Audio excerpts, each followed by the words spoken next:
I am Dr. Priyam Mukherjee. I am a consultant cardiologist working at Fortis Hospital. Now, today I am going to discuss a very important topic, which is called heart attack and sudden cardiac death, particularly in young patients. So, before going to the topic, it is a very burning topic, I think, in the current scenario, and we have experienced that quite a large number of patients, particularly they are very young, coming from very young age group, like your 35, 40 years. So that is very alarming, and we need to know what is the cause of this sudden cardiac death or heart attack in these patients. Now, when there is a blockage in the heart, so I can show you a diagram here. So this is suppose this is a coronary artery, and there is a deposition of cholesterol plaque. So that is a blockage. Okay. Now this blockage, they develop gradually, like 30%, 40%, 50%, 60%, like that. Now up until it is a very tight blockage, like 70%, 80%, there should not be any symptoms. So patient may be asymptomatic during that blockage. Even a patient having a 50%, 60% block, they even don't have any symptoms. So this is very interesting.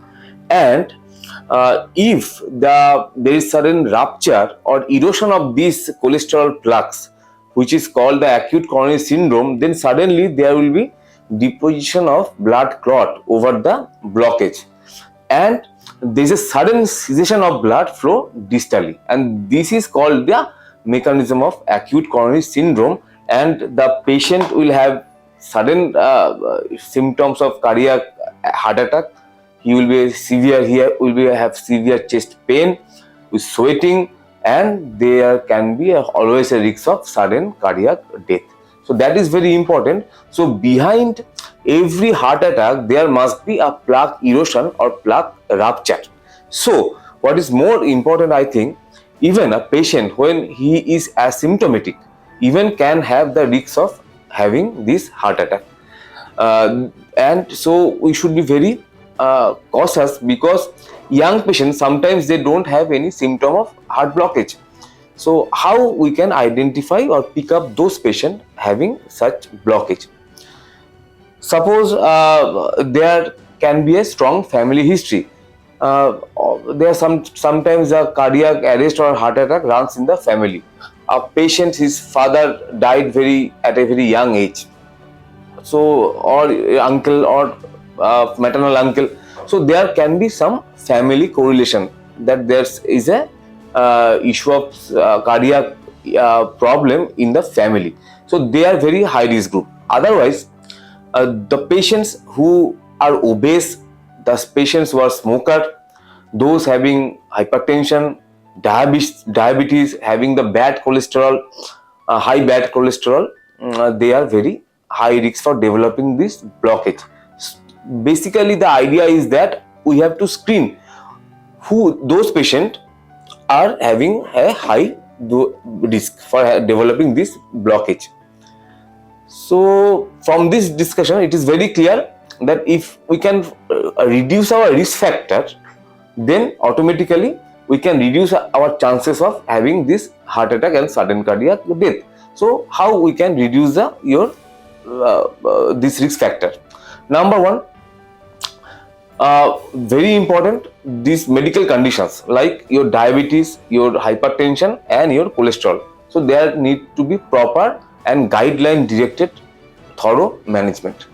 Number two, very important, the addiction, particularly smoking and alcohol. So these are very important. Number three, which is another very important point, is that this sedentary lifestyle or the obesity. So nowadays, you can tell that sedentary lifestyle is as risky as smoking. So this is very important. So sedentary lifestyle is very important, and there should be a thorough protocol like a 30 minutes daily walking, or at least suppose 120 minutes exercise protocol in a week. So that is very important to prevent the weight gain and to prevent this heart problem. And if the patient or the person having any symptom like a chest pain or unusual exertion of breath, they should immediately consult to a cardiologist. There are lots of smart imaging or investigation from where we can pick up the cases, like basic test, ECG, echocardiogram. We have a treadmill test. Sometimes we can do a CT, particularly a non-invasive cardiac CT angiogram. It is a very smart tool. We can pick up those patients who have a blockage in the heart and manage accordingly. Nowadays, another very important investigation tool we have, it's a calcium score. It is a coronary calcium score. If a patient having multiple risk factor and on the CT scan of the heart he have a significant coronary calcium score, then he is a candidate for aggressive medical management. And thus, if we can reduce the risk factor and we can reduce the risk of heart attack. So the message is that very clear. Each and every person after a certain age, suppose 20-25, he should be cautious. All the treatable risk factors should be treated accordingly. If any symptom of cardiac problem, like I have already discussed, then immediate consultation with your physician or cardiologist. There are modern tests or modern smart investigations which can pick up those cardiac cases very early and easily, and thus we can prevent this sudden cardiac death resulting from this acute coronary syndrome or heart attack. And that's all. Thank you.